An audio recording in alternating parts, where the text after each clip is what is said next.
Okay, I'm going to go ahead and get started by just welcoming all of you guys to Wat Tung. Nice to see all of you guys this morning. Welcome to anyone who's joining us online as well. Today is our Pali Canon and English study group where we study the original words of the Buddha. We start our class with meditation, so I'll guide you guys in a meditation session, and then I'll explain to you guys what the Pali Canon and English study group is, and we can start studying with the original words of the Buddha. So I'd like to welcome all of you, whether you're joining for the first time or you're joining regularly. Normally, I'd be there at the temple with you guys in Chiang Mai, but I'm traveling here in the USA to teach some courses here. But I'm going to be back to Chiang Mai in about a week's time. So welcome to everyone. If you'd like to join for meditation, I start with a chant in order to ease us into the meditation. The chants are over there on a laminated sheet on the cabinet by the bulletin board. If you'd like to chant along, you're more than welcome to. We use the chants in order to ease our mind into meditation and get more benefit out of the meditation itself. So these aren't a rite or ritual or a ceremony or worship. It's not prayer or anything like that. It's just at this point to help you to ease into meditation. Where during the lifetime of the Buddha, they used chanting as a way to commit the teachings to memory, that every 2 weeks his students would come together and they would recite his teachings word for word for word through chanting as a way to commit them to memory. If you see the English translations, you're going to see a lot of gratitude and appreciation and respect for the Buddha. And because of that, I don't think that the Buddha actually created these chants himself.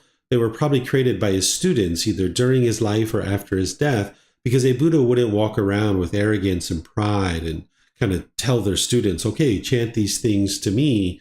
But if you learn from a teacher how to move to enlightenment, where the mind eliminates its anger and sadness and frustration and all those other discontent feelings, and moving it to this peaceful, calm, serene, and content mind with joy, which is a permanent mental state, and this teacher didn't want anything from you or expect anything from you, you would probably have a lot of appreciation and gratitude and respect for that person too. So I suspect his students created these chants, and I use them just to ease us into meditation and get more benefit out of the meditation itself. So if you'd like to chant along, you're more than welcome to. After the chanting, I'm going to come in with some guidance, kind of instructing you in meditation at the same time that we're doing the meditation together. But then there's going to be a period of time where it's just quiet and we're just all meditating together. Everybody at the temple, anyone who's joining us online, we can just all be meditating at the same time. Now, I'm sure you're probably going to hear occasional sounds here and there, but as long as your mind isn't craving permanent silence, when you hear those sounds, you won't experience any kind of frustration or annoyment. But if you crave for there to be permanent silence, that you have a longing and a yearning for that, then you're going to be annoyed and frustrated when you hear a sound. So when you hear any kind of sounds in the environment that you're in, just understand that it's not permanent, that it's going to arise and change and fade away, and you can just keep your mind focused on the breath. After the period of time where we're just meditating, I'll come out of the meditation with some more chanting, and then that's where we'll start today's class. In terms of your body positioning for meditation, there's 4 positions that the Buddha taught: seated, lying, standing, and walking. And you learn these different positions at different times as you journey on your path to enlightenment. But I'll give you a little bit of guidance in the seated position, because that's oftentimes where people are starting. You could be sitting on the floor or in a chair. Some people might sit on a sofa or a bench or a wheelchair. You can sit however you're comfortable. So there's no one way to actually sit. So what I share with you is just suggestions or guidance to find something that's more comfortable. If you're on the floor, you might sit with some cushions under your rear. This is going to help to soften your seat.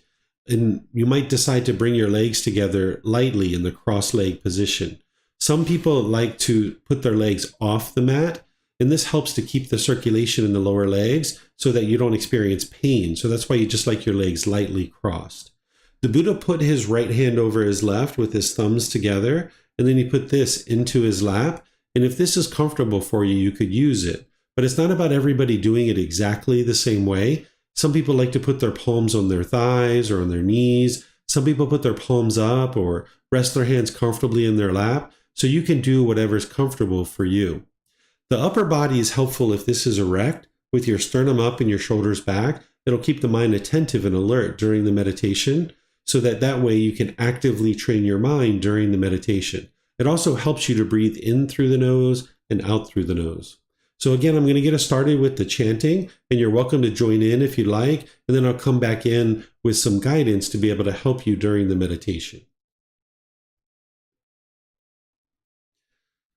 Arahang Samma Sambuddho Makewa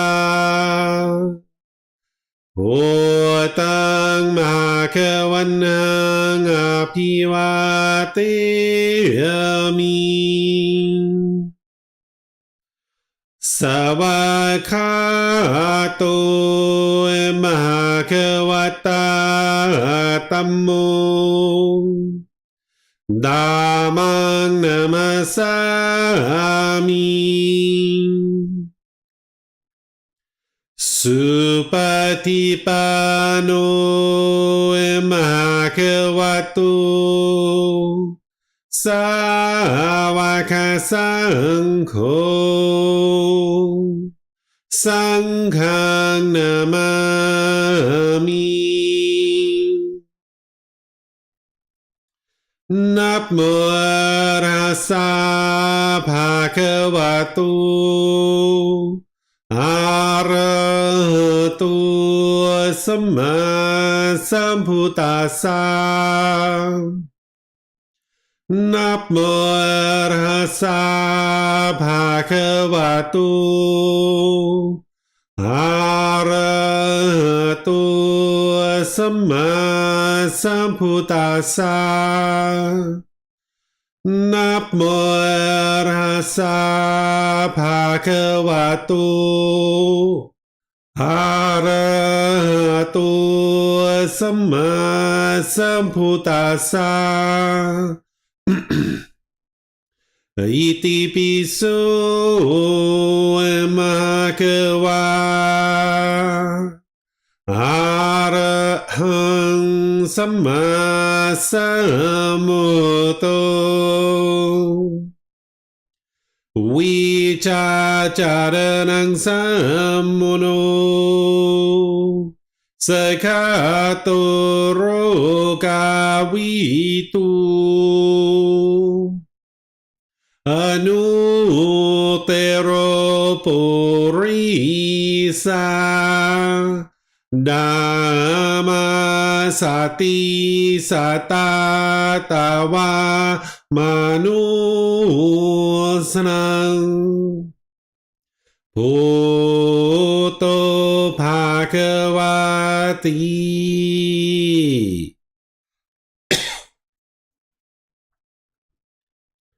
Okay, with the lower body and hands and arms comfortable,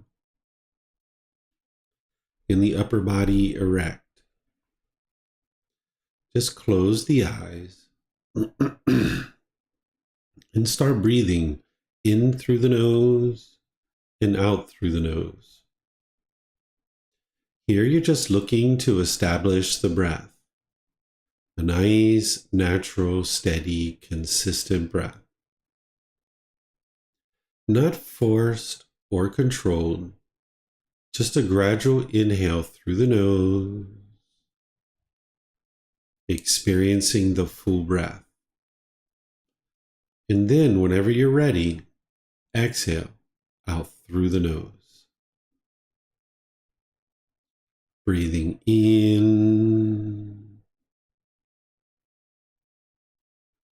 and out. Breathing in and out. Your breath may not match up with the guidance that I'm providing, and that's okay. This is your practice. I'm just here for guidance.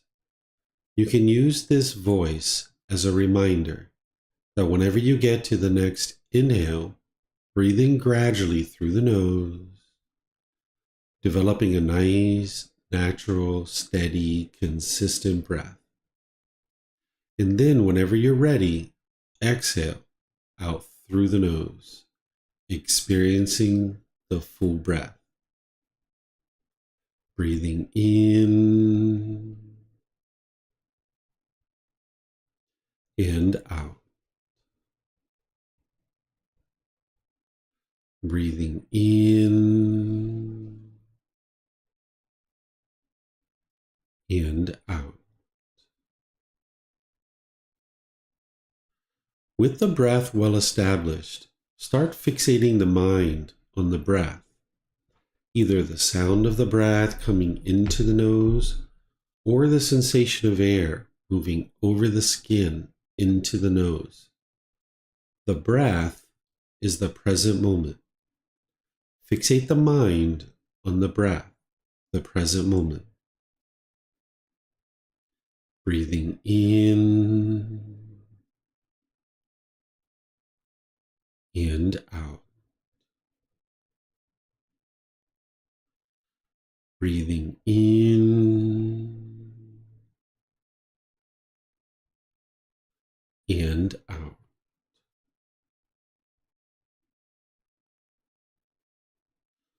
With the mind focused on the breath, whenever you notice that it moves off the breath, cut that off, let it go, and come back to the breath, the present moment. No need to observe the thought, label it, judge it, analyze it, or even try to figure out where it's coming from. Whenever you notice that the mind is moved off the breath, cut that off, let it go, and come back to the breath, the present moment. Breathing in and out. Breathing in and out. I'm going to be quiet now and let you do this work of focusing on the breath, cutting off and letting go anytime the mind moves off the breath. You have nowhere to go. There's nothing to do. No one needs you right now. This is your time to focus on the breath. Breathing in and out.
อะระหังสัมมาสัมพุทโธมะคะวะ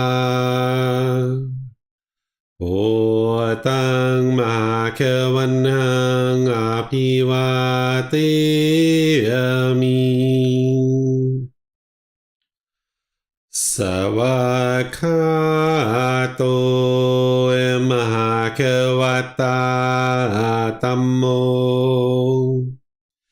ธัมมังนามัสสามิสุปฏิปันโนมหาควโตสาวกสังโฆสังฆังนามามินะโมตัสสะภะคะวะโตอะระหะโตสัมมาสัมพุทธัสสะนะโมตัสสะภะคะวะโตอะระหะโตสัมมาสัมพุทธัสสะนะโมตัสสะภะคะวะโตอะระหะโตสัมมาสัมพุทธัสสะอิติปิโสมะคะวะอะระหังสัมมาสัมพุทโธวิชาจารนังสัมมโนสกขาโตโรกาวิตุอนุเตโรปุริสาดามาสติสัตตาตาวามานุสนังโอโตภาควาติ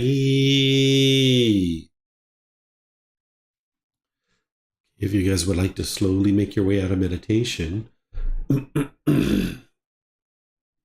once again, welcome to all of you guys at the Wat Tung. Welcome to everyone who's joining us online as well. Nice to see all of you guys this morning. So today is our Pali Canon and English study group where we study the original words of the Buddha. The teachings of the Buddha are to guide you to the enlightened mental state, where your mind can be peaceful, calm, serene, and content with joy. By the time you get to enlightenment, you've eliminated all your discontent feelings. You no longer experience anger, sadness, frustration, irritation, annoyance, guilt, shame, fear, stress, anxiety, loneliness, boredom, shyness, resentment, jealousy. All these feelings and others are completely eliminated from the enlightened mind. You don't even experience the slightest displeasure in the mind.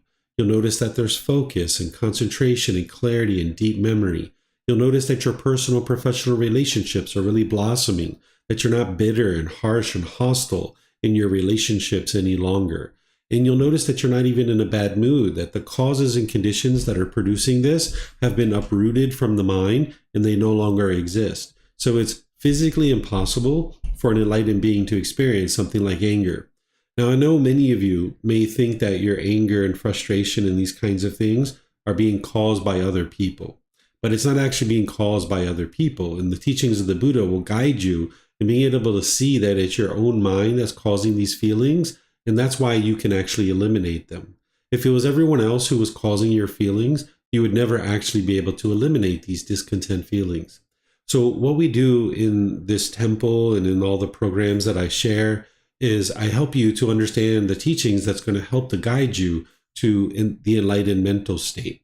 And this is training that you need to be able to do with the mind. The teachings of the Buddha aren't about believing a bunch of things and hoping something good happens when you die. You're learning, investigating, and examining teachings. You're reflecting on them to independently verify them, and you're practicing them.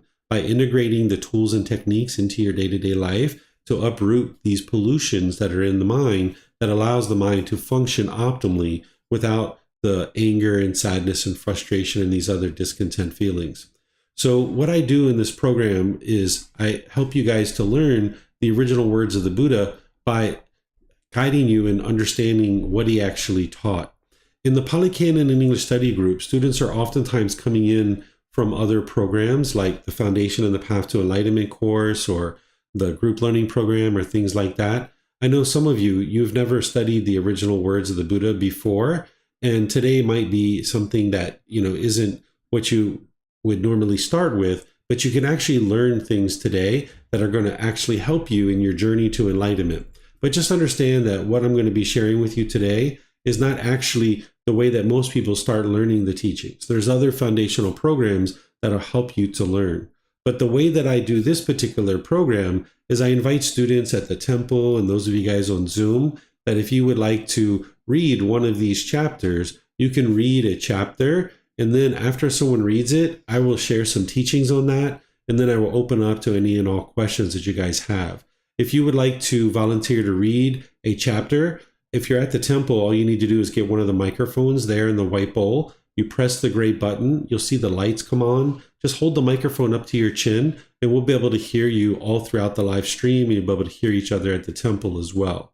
For those of you guys that are in Zoom, you can electronically raise your hand and then unmute your microphone and you'll be able to read the chapters as well.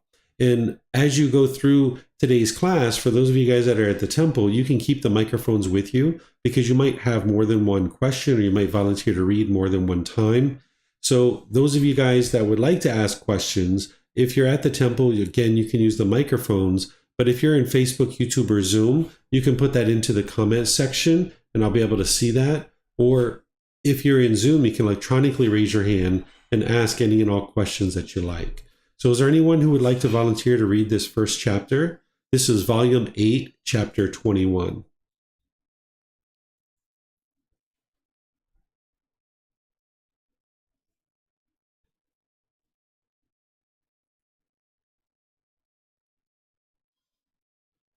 I think I see Rachel headed for a microphone. Okay, Wat Tung, you guys just need to unmute yourselves. 4 ways of living together. Householders, there are these 4 ways of living together. What for? A wretch lives together with a wretch. A wretch lives together with a female heavenly being. A heavenly being lives together with a wretch. A heavenly being lives together with a female heavenly being. And how, householders, does a wretch live together with a wretch? Here, the husband is one who destroys life, takes what is not given, engages in sexual misconduct, speaks falsely, and indulges in liquor, wine, and intoxicants, substances that cause heedlessness, the basis for heedlessness. He is immoral, of unwholesome character. He resides at home with a mind obsessed by the stain of selfishness. He insults and degrades ascetics and Brahmins. And his wife is also one who destroys life, takes what is not given, engages in sexual misconduct, speaks falsely, and indulges in liquor, wine, and intoxicants, the basis for heedlessness.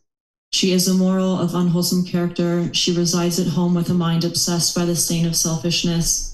She insults and degrades ascetics and Brahmins. It is in such a way that a wretch lives together with a wretch. And how does a wretch live together with a female heavenly being? Here, the husband is one who destroys life, takes what is not given, engages in sexual misconduct, speaks falsely, and engages in liquor, wine, and intoxicants, the basis for heedlessness. He is immoral, of unwholesome character. He resides at home with a mind obsessed by the stain of selfishness. He insults and degrades ascetics and Brahmins. But his wife is one who abstains from the destruction of life, from taking what is not given, from sexual misconduct, from false speech, from liquor, wine, and intoxicants, the basis for heedlessness. She is virtuous, practicing moral conduct of wholesome character. She resides at home with a mind free from the stain of selfishness. She does not insult or degrade ascetics or Brahmins. It is in such a way that a wretch lives together with a female heavenly being. And how does a live together with a wretch. The husband is one who abstains from the destruction of life, from taking what is not given, from sexual misconduct, from false speech, and from liquor, wine, and intoxicants, the basis for heedlessness. He is virtuous, of wholesome character. He resides at home with a mind free from the stain of selfishness. He does not insult or degrade ascetics or Brahmins. But his wife is one who destroys life, takes what is not given, engages in sexual misconduct, speaks falsely, and indulges in liquor, wine, and intoxicants, the basis for heedlessness. She is immoral, of unwholesome character. She resides at home with a mind obsessed by the stain of selfishness. She insults and degrades ascetics and Brahmins. It is in such a way that a heavenly being lives together with a wretch. And how does a heavenly being live together with a female heavenly being? Here, the husband is one who abstains from the destruction of life, from taking what is not given, from sexual misconduct, from false speech and liquor, from liquor, wine, and intoxicants, the basis for heedlessness. He is virtuous, of wholesome character. He resides at home with a mind free from the stain of selfishness. He does not insult or degrade ascetics and Brahmins. And his wife is also one who abstains from the destruction of life, from taking what is not given, from sexual misconduct, from false speech, and from liquor, wine, and intoxicants, the basis for heedlessness. She is virtuous, of wholesome character. She resides at home with a mind free from the stain of selfishness. She does not insult or degrade ascetics and Brahmins. It is in such a way that a heavenly being lives together with a female heavenly being. These are the 4 ways of living together. When both are unwholesome, selfish, and abusive, husband and wife live together as wretches. The husband is unwholesome, selfish, and abusive, but his wife is virtuous, practicing moral conduct, charitable, generous. She is a female heavenly being living with a wretched husband. The husband is virtuous, charitable, generous, but his wife is unwholesome, selfish, and abusive. She is a wretch living with a heavenly being husband. Both husband and wife are enriched with confidence, charitable, and mentally disciplined, living their lives righteously, addressing each other with pleasant words. Then many benefits accumulate to them and they reside at ease. Their enemies are saddened when both are the same in virtue, moral conduct. Having practiced the teachings here, the same is virtuous behavior and observances. Delighting after death in a heavenly world, they rejoice, enjoying sensual pleasures. Okay, thank you, Rachel. So the teachings of the Buddha are helping you to understand this cause and effect, or this action and result. He's helping you to be able to see wise decision making. He doesn't have rules or commandments or rites or rituals or ceremonies or worship or all those kinds of things. Instead, he's just helping you to be able to see wise decision making that leads to wholesome results in your life. We would refer to this as wholesome karma, or some people might call it karma. So this isn't anything mystical or magical. It's not about punishments and rewards or who's to blame or who's at fault. It's to be able to see that when you make wise decisions, you will experience wholesome results or wholesome karma. And when you make unwise decisions, you will experience unwholesome results or unwholesome karma. So one of the things that the Buddha is encouraging you here in this particular discourse is that if you're going to have a life partner, that it's wise to have someone who is practicing what's referred to as the 5 precepts. In this first one, he's talking about 2 individuals who are destroying life, meaning killing, that they're taking what is not given, meaning stealing, engaging in sexual misconduct. This is conduct that causes harm, and the Buddha explains this in the 5 precepts of exactly what would lead to harm if you were having sex and causing harm, like having sex with minors, going outside your relationships, raping people, things like this. Speaking falsely, this would be lying. Indulging in liquor, wine, and intoxicants. This is like substances that cause heedlessness or lack of attention or mindfulness or awareness of mind. And then this person is immoral and unwholesome, meaning that they're making unwise decisions about their moral conduct, like speech and actions in their livelihood. That their mind is obsessed and having selfishness, meaning that it's not generous. And then they insult and degrade, belittling and gossiping and slandering people who are sharing teachings like ascetics and Brahmins. So if 2 people like this are living together, they probably have a very difficult life. They probably really struggle in their day-to-day life. And if you're in a relationship with someone who's like this, it would be wise to consider getting out of that relationship, because the decisions that they're making are going to lead to unwholesome results for them and for you, because you're choosing to be in that relationship. So the Buddha goes through different examples here, but ultimately what he gets to is how to live with somebody who's not doing any of those kinds of things. And if you live in this kind of relationship where the husband and wife, or the wife and wife, or husband and husband, depending on what kind of relationship you're in, or boyfriend, girlfriend, boyfriend, boyfriend, girlfriend, girlfriend, just any two partners that are living together and sharing life together, when they're abstaining from these things, they're going to be able to create a wonderful life together. And not only are they abstaining from killing, stealing, sexual misconduct, lying, and intoxicants, but they also have this wholesome moral conduct, that they're also practicing generosity, and they're not slandering or gossiping people like ascetics and Brahmins, who are the individuals who are sharing teachings to help people to train their mind and move forward in life through cultivation of wisdom.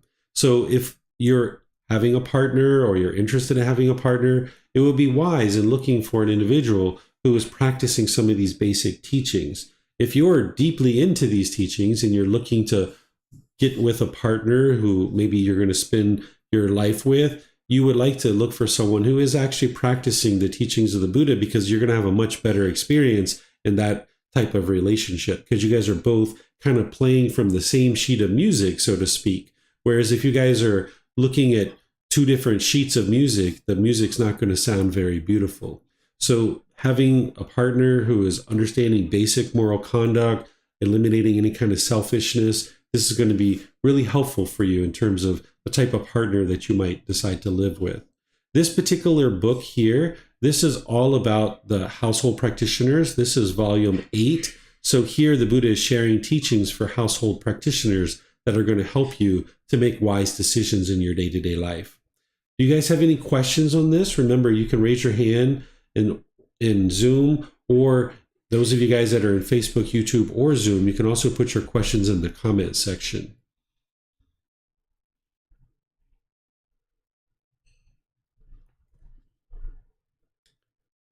Just looking here on Facebook to see if we have any questions. Okay, I'm not seeing any questions anywhere. All right, so we'll go to this next chapter. This is chapter, Wat Tung. You guys have a question. Okay, go ahead. Hey, David, could you move to the end of this chapter? Sure. Down here? Yeah, here. The end of this chapter is a bit confusing for me, because here Buddha promises the sensual pleasures as a consequence. I'm a bit confused. Yeah, the Buddha. In this part. Oh, sorry. The Buddha isn't promising anything. What he's actually sharing is that if you're with a particular partner now and you guys don't get to enlightenment, if you guys are practicing well, there's the potential to be reborn into the next life in existence together. That's not the ultimate goal of his teachings, but he's just sharing with you the cause and effect. He's sharing with you what is possible. And he's talking about enjoying sensual pleasures, because he's talking about being in the heavenly realm. And in the heavenly realm, they're experiencing pleasant feelings. They experience exclusively pleasant feelings. There's no painful feelings there. But that's not a permanent existence in the heavenly realm. Those beings are still in the cycle of rebirth, and they're going to need to get to enlightenment. So the ultimate goal isn't to be reborn in the heavenly world. But if someone falls short of that, he's explaining to you what you would experience should you be in a life together with a partner and you guys are both practicing well. There's this potential. But that's not something that he's promising. He's just sharing the cause and effect of what can be experienced. But the ultimate goal that he's guiding everybody towards throughout all of his teachings is to get to enlightenment. And this is where it's helpful to be able to understand the totality of his teachings, because sometimes when you just see a teaching like this in isolation, you might think differently about his teachings. But here he's just helping you to see what the possibilities are based on the natural law of cause and effect. Thanks, David. You're welcome. Okay. So this next chapter is chapter 22. Speaking of the natural law of karma, these are things that you guys would need to know. Is there someone who would like to read this chapter?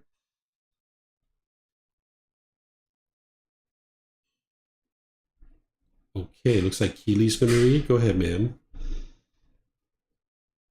6 aspects of karma to be understood. Monks, when it was said karma should be understood, the creation of karma should be understood. The diversity of karma should be understood. The result of karma should be understood. The elimination of the creation of karma should be understood.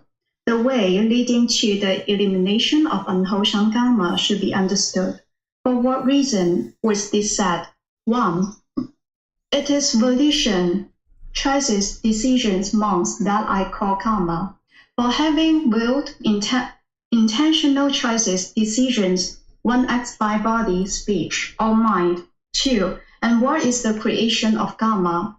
Contact is its creation. 3. And what is the diversity of karma? There is karma to be experienced in hell. There is karma to be experienced in the animal realm. There is karma to be experienced in the realm of afflicted spirits.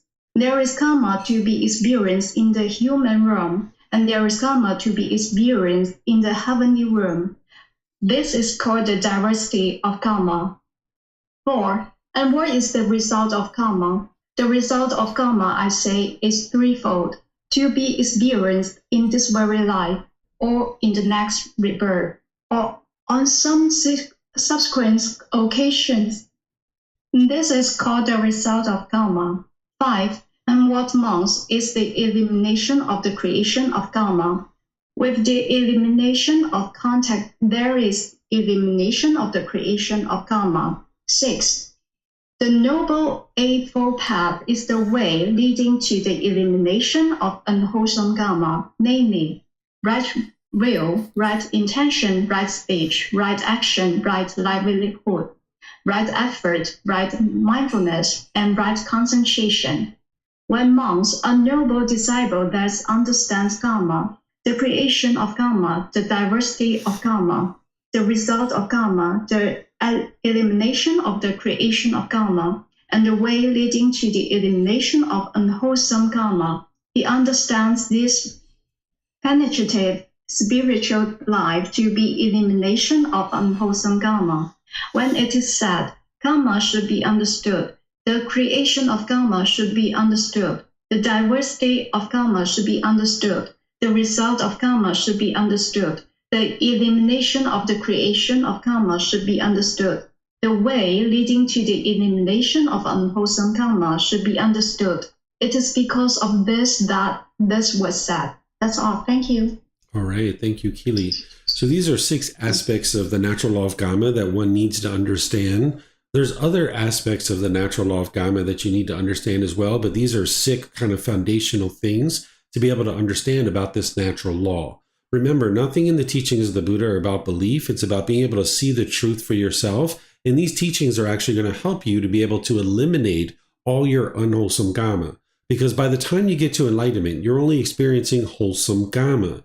Wholesome karma meaning wholesome results from the decisions that you're making. So you need to understand the natural law of karma in order to be able to get to the point where you've extinguished all your unwholesome karma and now you're experiencing wholesome karma. So this first aspect, he's saying it's volition or choices and decisions that I call karma. Having willed, meaning intentional choices and decisions, one acts by body, speech, and mind. So there needs to be intention behind your choices and decisions in order for you to create karma. So if you went out into the world and you were actively killing human beings, you're creating unwholesome karma. And now unwholesome results are going to come to you, that people are going to be interested to kill you. People are going to be interested to beat you up and harm you. People are going to be interested to put you in jail and things like this. That's the unwholesome karma from an unwise decision to intentionally go out and kill. And that's the creation of karma based in this volition, that there needs to be volition or intention behind your decision.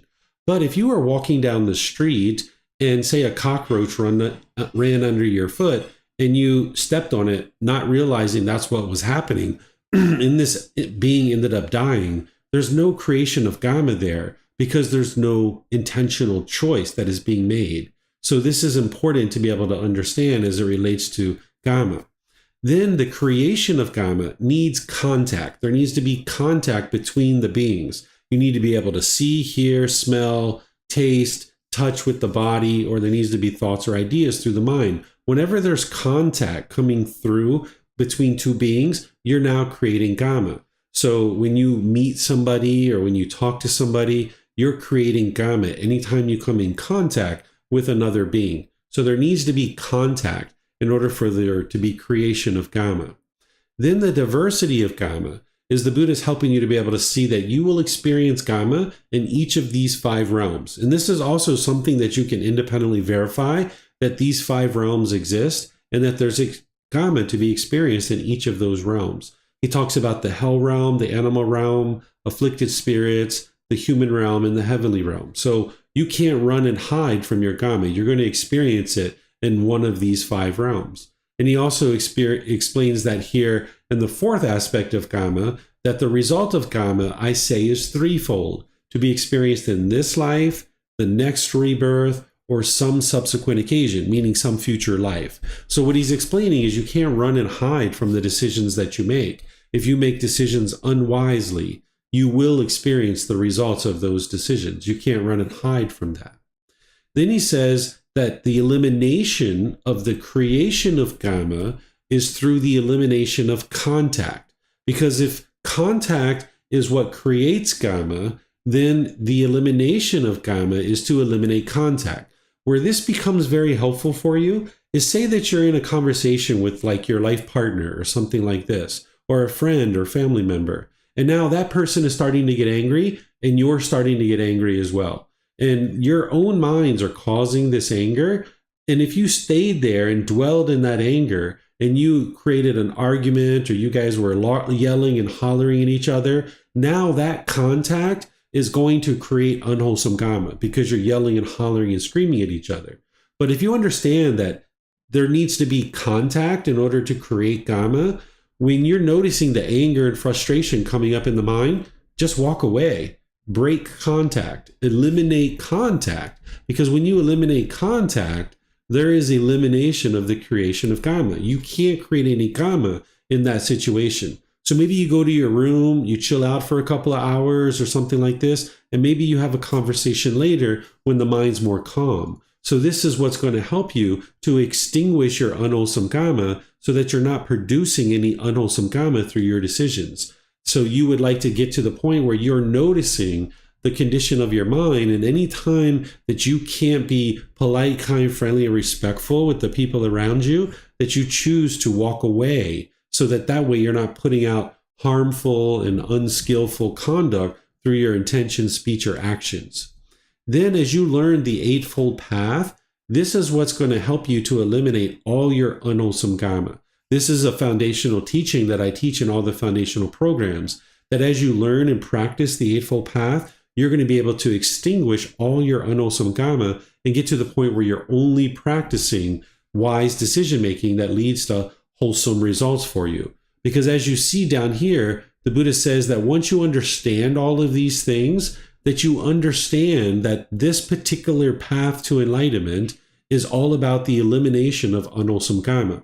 He's calling it the spiritual life, so you can think of it that way. But this path to enlightenment is to cultivate the mind, develop wisdom, understand this path to enlightenment in the natural law of Gama so well that you're only making wise decisions and you're no longer making any unwise decisions. And when you do that for an extended period of time, you will extinguish all your unwholesome Gama because you're only making wise decisions.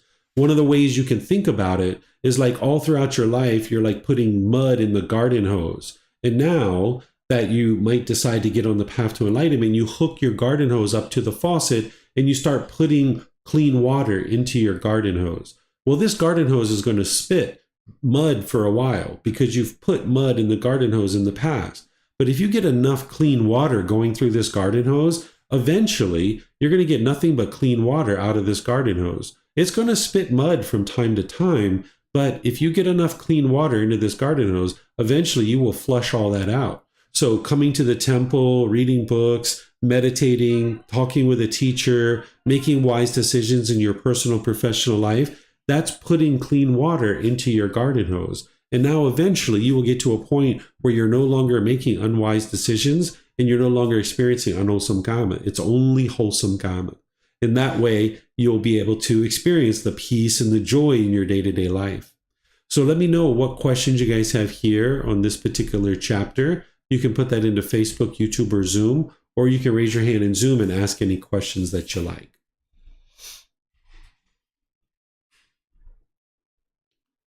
Okay, I'm not seeing any questions anywhere. So now let's go to chapter 23. This is going to help you to understand how different people experience karma in different ways. Is there someone who would like to read this?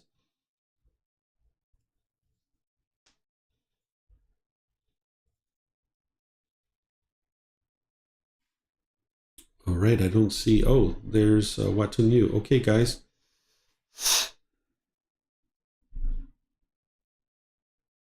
You just have to unmute yourselves.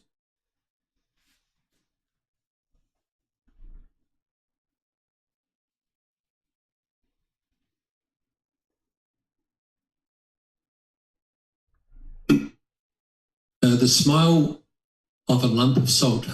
Monks, if one were to say thus, a person experiences karma in precisely the same way as he created it, in such a case there would be no living of a spiritual life, and no opportunity would be seen for completely making an end of discontentedness. But if one were to say thus, when a person creates karma that is to be experienced in a particular way, he experiences its result precisely in that way. In such a case, the living of a spiritual life is possible and an opportunity is seen for completely making an end of discontentedness. Here, monks, some person has created a small amount of unwholesome karma that leads him to hell, or some other person here has created exactly the same amount of karma, yet it is to be experienced in its very life, even without a slight residue being seen, much less plentiful residue. What kind of person creates a small amount of unwholesome karma that leads him to hell? Here, some person is undeveloped in body, virtuous behavior, mind, and wisdom.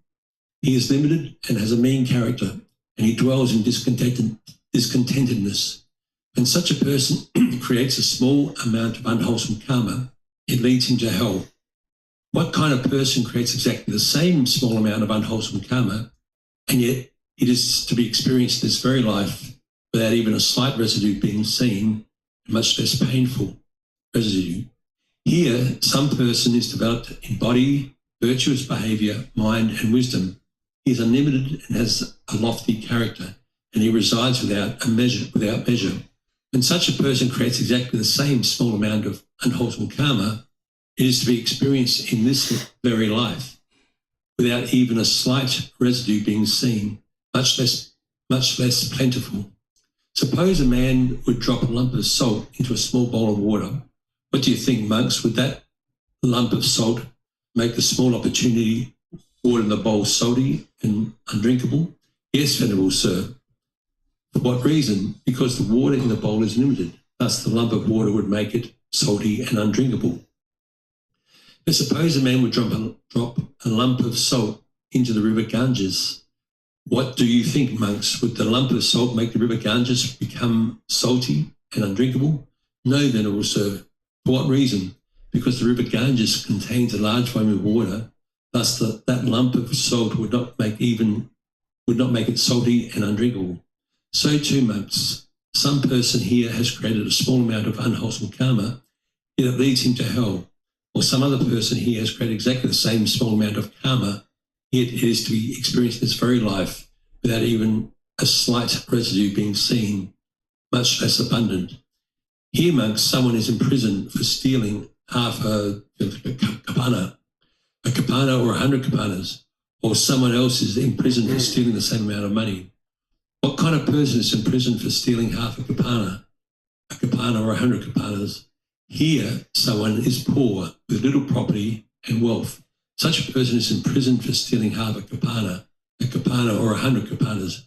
What kind of person is not in prison for stealing half a kapana or 100 kapanas? Here, someone is rich with much money and wealth. Such a person is not in prison for stealing half a kapana or 100 kapanas.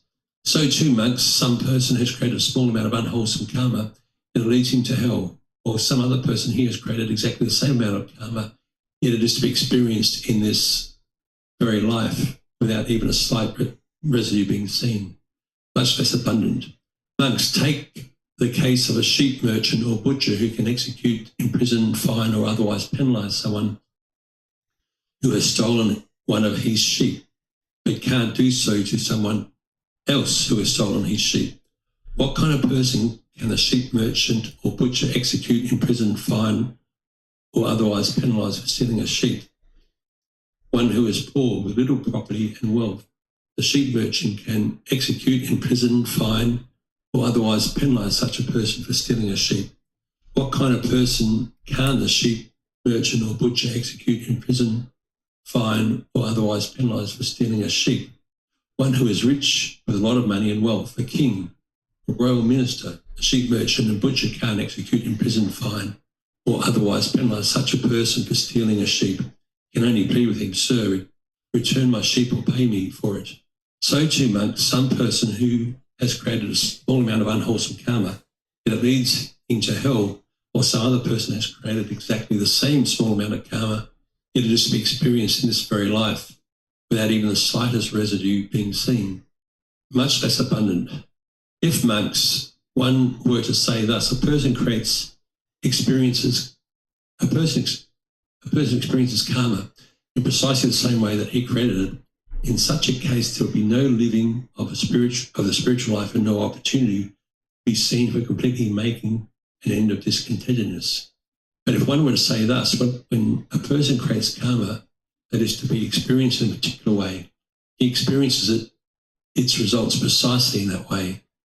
In such case, the living of a spiritual life is possible and an opportunity is seen for completely making an end of discontentedness. Okay, thank you, Steve. So this whole simile is helping you to be able to see that different people experience the results of a particular action in different ways, depending on their background. So here, the Buddha uses this great analogy of the lump of salt. He says, okay, you take this lump of salt and you put it in a bowl of water. Is the water drinkable? And of course, the water is not drinkable. But then he says you take that same lump of salt and you put it into the river Ganges. Is the water drinkable? Well, yeah, of course. The water here is representing the wholesome things that someone has done in the past. So if you've only done a small minor amount of wholesome things, then that same lump of salt, that same action is going to affect you more significantly than someone who has done many wholesome things. You can see this like in a court of law. If you went to a court of law where you were being charged with a particular criminal prosecution, if someone's been kind of an upstanding citizen in society and they've maybe done a particular thing, typically the judges are not as harsh on them. Whereas if someone's been regularly doing lots of unwholesome things in the community, that person's going to have a stiffer penalty for the same exact action. So it's important to understand that not everybody experiences certain decisions in exactly the same way. Some people try to look at other people's life and try to figure out what they're experiencing versus what you are experiencing yourself. You're not going to be able to discern other people's Dhamma 100%, but you can see your own. So it's important to focus on your own Dhamma and just understand that not everybody's going to experience it exactly the same way. If they did, that would be permanent. So you can see that this isn't actually true through your direct experiences in your day-to-day life. So the Buddha is helping you to be able to see this aspect of the natural law of Dhamma, that an individual is going to experience things differently depending on their past and what they've done, either wholesome or unwholesome. Do you guys have any questions on this particular chapter?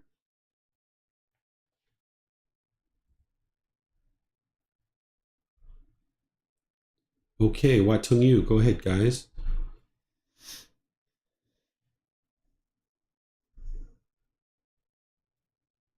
No, thank you, David. So yeah, I understand that the Buddha, often tries to explain it through, different things like the water in the tub, the salt in the river, or the salt in a container.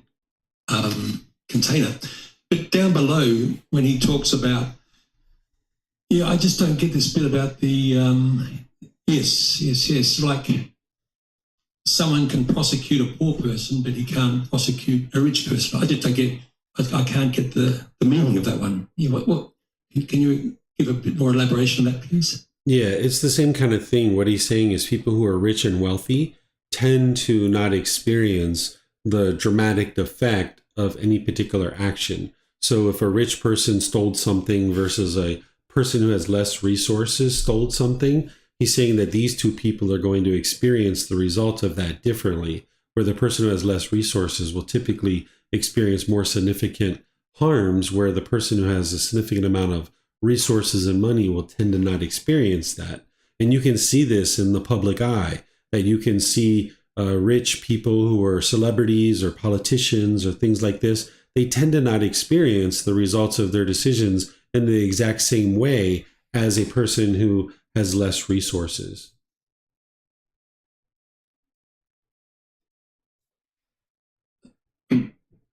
Thank you. So that's he's trying to say he's not trying to say this. Is the translation that these wealthy people have good karma? What he's saying is that, I mean, in a practical sense, what happens in the real life, of course, is that the rich people can use influence and pay off people and avoid. So he's not saying it's wholesome behavior. He's just saying it's a fact. Is that right? Yeah, he's just showing you what is true reality. He's saying that these people with a certain social status, they tend to not experience their karma in the same way as someone who lacks that. So he's not telling you the way the world should be. He's not telling you the way that he wants it to be or anything like that. He's just saying, here's what happens and here's what you're going to see that is occurring. Got it. Thank you. And then that's where you don't believe it. You independently verify it for yourself. Thank you. Yeah, you're welcome. Okay, let me see if we have anything coming in anywhere else. Okay, I don't see anything.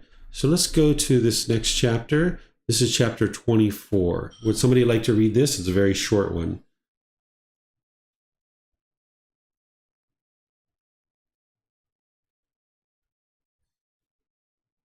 Okay, Wat Tung you.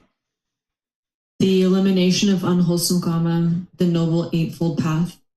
Monks, this Noble Eightfold Path is the way leading to the elimination of unwholesome karma, namely, right view, right intention, right speech, right action, right livelihood, right effort, right mindfulness, right concentration. Okay, thank you, Rachel. So here, the Buddha is explaining that this Eightfold Path, which is a core central teaching of his, that you would need to learn in a foundational program so you understand what's behind that, that's the way to extinguish all your unwholesome karma. And for those of you guys that have studied that, you understand how that's the case because he's exposing to you the natural law of karma in the Eightfold Path so you can see how to improve your wisdom, your moral conduct, and your mental discipline to the point where you can extinguish all your unwholesome karma. If you're interested in understanding the path to enlightenment and what the Buddha taught, you would need to study this Eightfold Path. That's a core central teaching. And I teach it in various programs and courses and retreats. I also have recorded it many times on our YouTube channel, on our podcast. All of these things are areas where you can actually learn. You can even learn it in our books and our audiobooks and things like this. So let me know if you guys have any questions here on this one.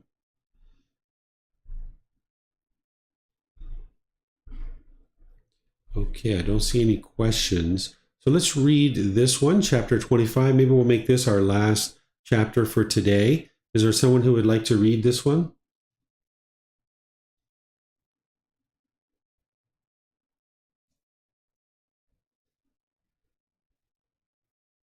Okay, Keely, go ahead, ma'am.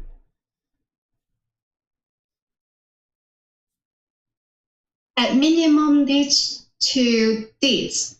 Monks, the destruction of life repeatedly pursued, developed, and cultivated leads to hell, to the animal realm, and to the realm of affinity spirits. For one reborn as a human being to the destruction of life at minimum leads to a short lifespan. Taking what is not given, repeatedly pursued, developed, and cultivated leads to hell, to the animal realm, and to the realm of affinity spirits. For one reborn as a human being, taking what is not given at minimum leads to loss of wealth, sensual misconduct. Repeatedly pursued, developed, and cultivated leads to hell, to the animal realm, and to the realm of affiliated spirits. For one reborn as a human being, sexual misconduct at minimum leads to the hostility and competition. False speech, repeatedly pursued, developed, and cultivated, leads to hell, to the animal realm, and to the realm of affiliated spirits. For one reborn as a human being, false speech at minimum leads to false accusations. Argumentative speech, repeatedly pursued, developed, and cultivated, leads to hell, to the animal realm, and to the realm of affiliated spirits. For one reborn as a human being, argumentative speech at minimum leads to being separated from one's friends. Harsh speech, repeatedly pursued, developed, and cultivated, leads to hell, to the animal realm, and to the realm of affiliated spirits. For one reborn as a human being, harsh speech at minimum leads to disagreeable sounds. Idle chatter, repeatedly pursued, developed, and cultivated, leads to hell, to the animal realm, and to the realm of affiliated spirits. For one reborn as a human being, idle chatter at minimum leads to others destructing one's words. Drinking liquor and wine, ingestion of substance that cause hedonism, repeatedly pursued, developed, and cultivated, leads to hell, to the animal realm, and to the realm of affiliated spirits. For one reborn as a human being, drinking liquor and wine, ingestion of substance that cause hedonism, at minimum leads to madness. That's all. Thank you. Okay, thank you, Keely. So this is a great chapter to be able to help you see this cause and effect between certain actions and how it's going to affect you, because this is very rare for the Buddha to actually show this, where he's actually showing you exact examples of what will occur as a result of any particular action. So he's showing you here that in this example, taking what is not given, which is, or actually I guess we can start up here, the destruction of life, which is killing, that when you kill, at minimum, it leads to a shortened lifespan, right? So you can actually see this for yourself, because you don't have to believe this, that you can see in situations where individuals have gone off to war, for example, and they kill, then they're oftentimes killed themselves. Maybe they're 18, 20, 25 years old, and they're dying because of that. So you can see these kinds of things. The Buddha is helping you by pointing out to you what you're going to experience, but then you need to be able to independently verify this through your own direct experience. And remember, everything's going to affect people differently. So this isn't to say everybody who goes off to war is going to experience a shortened lifespan, because that's the lump of salt, being able to help you see that. But for a lot of people, what the Buddha is saying here is if you repeatedly pursue killing, then it's going to lead to a shortened lifespan. And even if you didn't go off to war and die in war, one of the things that leads to this is like the mind, if it has stress and anxiety, that's putting stress on the bodily organs like the heart and the lungs and the liver and things like this. So that's where the shortened lifespan is coming in. And you could go through each one of these. And if you've ever done any of these things, or you know people that have, you can see where this is actually affecting them. You can look at this one, like maybe many of us have taken substances that cause heedlessness, like drugs and alcohol. And the Buddha is saying that, okay, if you do that, at a minimum, it leads to madness, right? And if you've ever done that to a certain degree, you can see that that's exactly what it leads to. So he's helping you to see this cause and effect, so you can decide for yourself whether or not you're going to do these things or not. It also leads to this rebirth in these lower realms. He shares this because this is the truth. You'll never see anywhere that the Buddha is guilting, shaming, or fearing you into understanding any aspect of his teachings, but he's just helping you to see this cause and effect. And any wise individual that independently verifies this, you would see what he's teaching you, and then you would decide, like, wow, this is really unwise for me to do any of these kinds of things. And that's where you need to train your mind to be able to not do it. Because, for example, if you learn that false speech is unwise or argumentative speech is unwise, and you see how unwise it is, well, understanding intellectually that it's unwise and being able to practice to the point where you're not lying or you're not arguing, this is where the mental discipline comes in. This is where you need something like meditation and other teachings to be able to help train your mind so that you don't argue, right? Because it's one thing to intellectually know something is wise or unwise. It's a whole nother thing to be able to practice it in your day-to-day life. So right now, you might have certain people that you argue with. This is really unwise, and you can train your mind not to do that so you can experience improved relationships. So let me know what questions you guys have here on this chapter. You can put that into Facebook, YouTube, or in Zoom.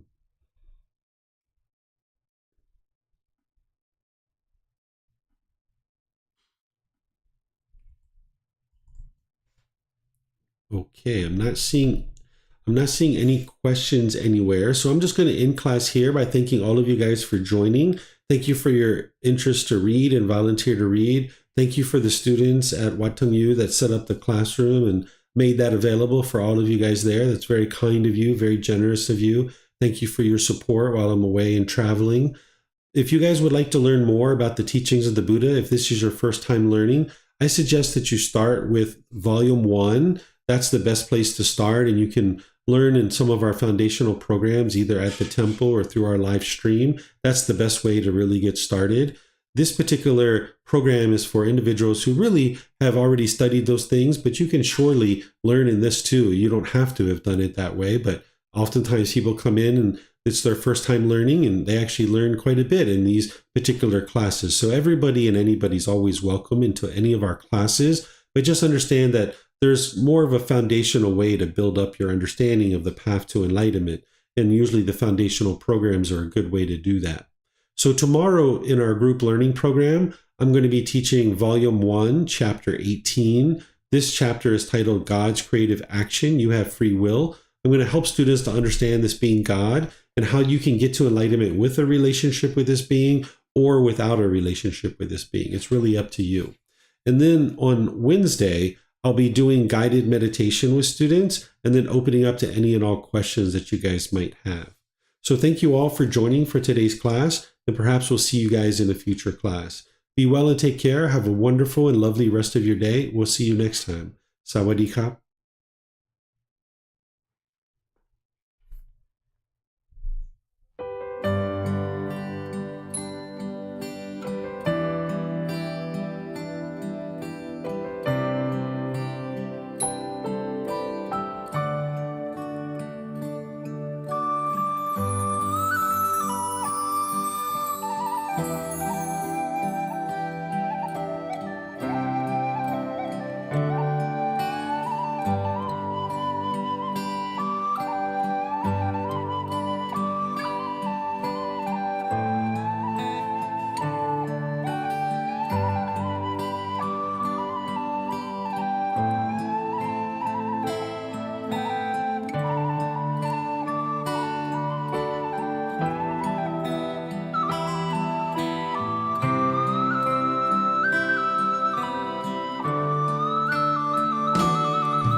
Thank you again for watching. Enjoy your meditation. Look forward to seeing you online and answering any questions that you might have. Thank you so much.